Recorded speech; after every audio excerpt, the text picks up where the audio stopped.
मलाई है, ये रेशमी है, ये लहसुनी है। ये रेशमी है, वो ये अपना मलाई है, ये रेशमी हाँ। और ये लहसुनी। अच्छा अच्छा, मलाई वाले में क्या क्या है?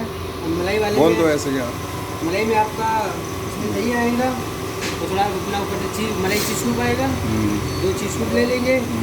और फिर अपना क्रीम आएगा, तो एक क्रीम का पूरा लेंगे, आधा किलो दही और एक क्रीम। ठीक है। उसको लेके चाट मसाला थोड़ा और अदरक लहसुन का पेस्ट और थोड़ा सा अपना सोड ओके।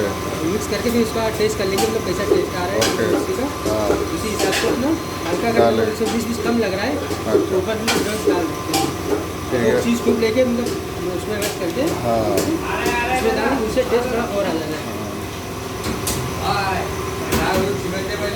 अरे यार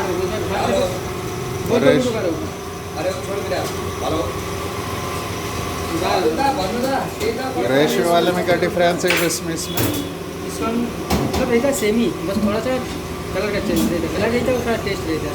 अच्छा अच्छा। इसमें अपना जो पालक पड़ता है, उसका पालक का टेस्ट मतलब हल्का रहता है। उसमें पालक नहीं है ना, इसमें पालक है। उसमें पालक है और सब चीज़ें सेम है। बाकी सब चीज़ें सेम है, बस थोड़ा कलर का टेस्ट है। तो पालक डाल देंगे तो अपना टेस्ट भी हो जाएगा, मसाला एक ही रहेगा। अच्छा अच्छा। बस इसे अपना मलाई है तो इसका मतलब थोड़ा चीज़ें ज़्यादा रहेगा, इसमें थोड़ा अदरक लहसुन का पेस्ट कम रहेगा। अच्छा ऐसा। और ये लहसुन, इसमें लहसुन ज़्यादा रहता है। लहसुन ज़्यादा हाँ, रहता इसमें लहसुन का थोड़ा टेस्ट ज़्यादा है। है। लहसुन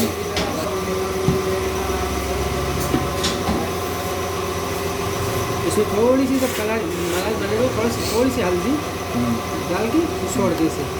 फिर अपना पकने के बाद में थोड़ा सा अपना बटर ले लें, बटर में बॉल में रख के और अंगार पे रख के मतलब अपना पहले उसमें लहसुन डाल के अपना सील डाल के रोस्ट कर देंगे। अच्छा। बराबर उसमें टेस्ट आएगा। इसमें धनिया भी ज़्यादा ना? नहीं, इसमें धनिया ना कुछ नहीं, बस इसमें अपना काली मिर्च और जीरा। अच्छा। और दही क्रीम? दही क्रीम और अपना अदरक लहसुन का पेस्ट, चाट मसाला, मतलब सब सेम है, बस थोड़ा कलर। हाँ कलर